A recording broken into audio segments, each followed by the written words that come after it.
Hi అండి, welcome to my channel. ఈరోజు veg and egg fried rice ఎలా చేయాలో మీకు చూపిస్తాను. నేను వెజిటేబుల్స్ అన్నీ కట్ చేసుకున్నానండి. క్యాబేజీ, క్యారెట్, బంగాళదుంప, ఆనియన్, పచ్చిమిర్చి, బఠానీ అవన్నీ కడాయిలోని నేను ఫస్ట్ జీలకర్ర, వెల్లుల్లిపాయ వేసాను. తర్వాత ఈ వెజిటేబుల్స్ వేసేసుకున్నాను. కొంచెం సాల్ట్ వేసుకొని అవి కొంచెం సేపు మగ్గాక చూడండి ఎలా మగ్గిపోయిందో, దగ్గరికి అయిపోతుంది.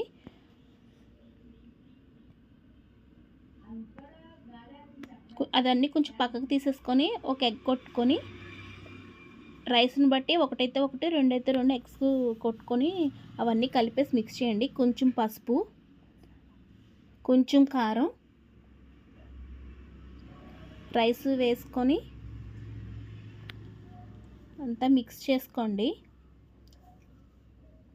చాట్ మసాలా కూడా వేసుకోండి. రెడీ అయిపోయిందండి. Like and share, subscribe.